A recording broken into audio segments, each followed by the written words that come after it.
Hi, good morning. Today we can start our last chapter from the environmental economics. The chapters from environmental economics, that is fourth chapter and fifth chapter, we have already studied in the EVS, environmental studies. So here I have combined these two chapters because it is the fourth chapter and fifth chapters are in a continuation manner. So already we studied in EVS, so it is very easier to combine these two chapters. Okay. First topic in this chapter is policy instruments for controlling water pollution. For controlling water pollution, we have take several measures. First, legal instruments. Water quality standards in India, particularly for drinking water, are set by Indian Council of Medical Research. These standards abide to WHO standards. The last previous classes of the EVS we studied the pH value of drinking water as per the recommendations of WHO. On the other hand, the industrial effluent, industrial waste discharge is controlled by the Indian Standard Code. The legal acts to control this water pollution are as follows. First one, Water Prevention Control of Pollution Act in 1974. It is already studied in EVS. Now, just you remember that. It is represented as India's first attempt to systematically deal with the environmental matters. This act forbids the discharge of pollutants into water bodies beyond a given standard. The act was revised in 1988 to follow the provisions of the EPA 1986. It set up Central Pollution Control Board, that is CPCB, which states the standards for the prevention and control of the water pollution. At the state level, SPCB also. State Pollution Control Board works under the direction of the CPCB and the state government. Second, Water Prevention Control of Pollution, CES Act. It is implemented in 1977. This act provides for a levy and collection of cess tax on water utilized by industries and local authorities. The third one, Command and Control Regulation. The government's approach towards inhibition of the pollution has been widely through legislation-based command and control measures, while natural resource management has been mainly carried out through programs supported by allocations from center and state budget. Command and control regulation means the direct regulation of an industry or activity by legislation that states what is acceptable and what is prohibited. Then second, economic instrument. First, legal instrument. Second, economic instrument. Economic instruments for water policies are tools based on incentives and disincentives.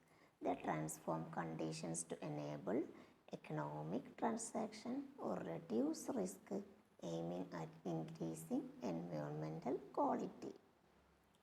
So, economic instruments for water policies are tools based on incentives and disincentives. Incentives means encouragement, disincentive control. They transform conditions to enable economic transactions or reduce risk, aiming at increasing environmental quality. In environmental policy, economic instruments have gained growing attention over the last decades, last 10 years, and have been applied to attain environmental policy objectives such as climate policy under the form of emission and trading.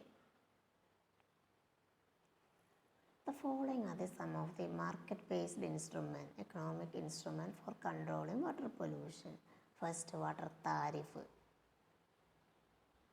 then environmental tax, and tax on the use of water as an environmental good, for example, on the use of groundwater. Then third, tradable permit. As water is usually not a traded good, the establishment of specific right or tradable permit or means using market mechanism for the distribution of limited water resource. Then fourth one, subsidies on products or practices. Government giving subsidies for the products. Then payment for ecosystem service. Water bodies provide ecosystem service consisting of flood protection, biodiversity support and remediation. These functions are generally not considered as economic benefit, although they are used as input for social activities. Introduction of payment schemes can potentially support the maintenance of natural functions of water bodies. Then constitution and national policies. India has taken a bold step to embrace environmental protection rights and duties in its constitution. The Constitution of India stipulates the government shall attempt to protect and improve environment and maintain natural resources of the country. According to the Constitution of India, it is the fundamental duty of every citizen of India to protect and improve natural environment and to have compassion for living beings. And there are some national policies.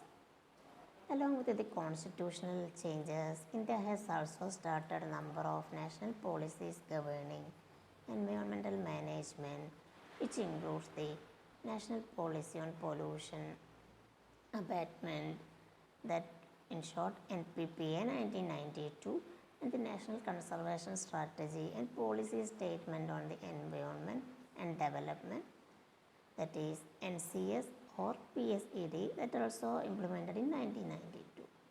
So, however, government policies have served some guiding principle for the central and state government to follow, as they are not judicially enforceable.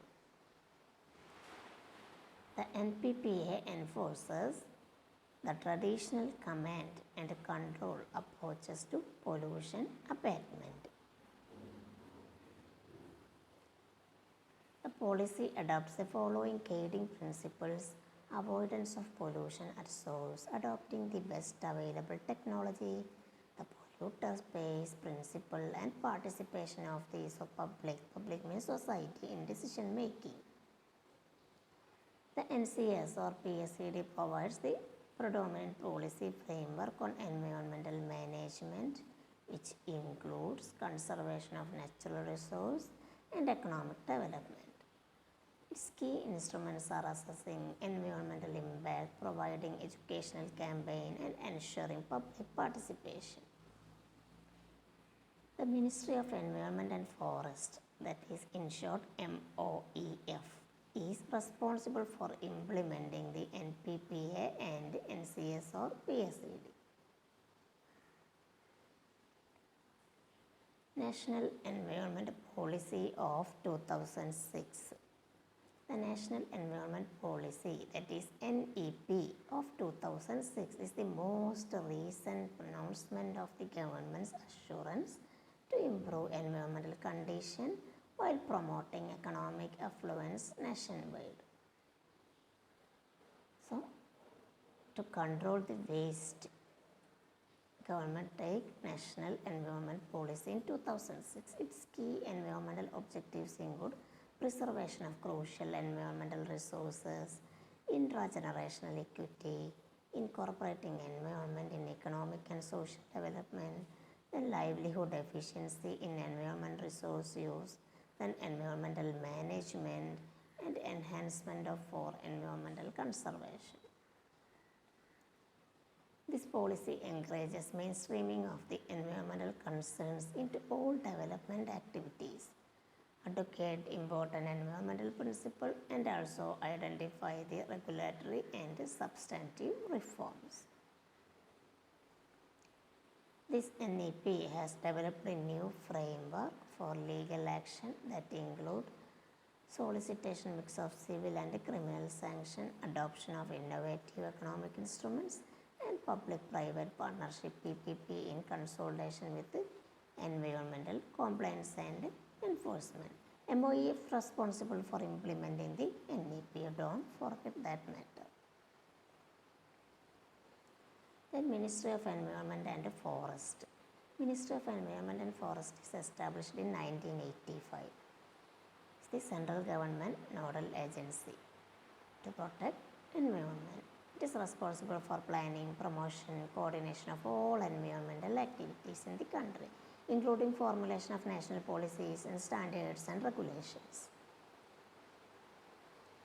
The main objectives of the MOEF are preservation and survey of flora and water bodies, fauna, plants, forest and wildlife, prevention and regulation of pollution, afforestation and regeneration of degraded areas, protection of the environment and welfare of the animals and other living beings. So, these are the major objectives of the MOEF. Okay.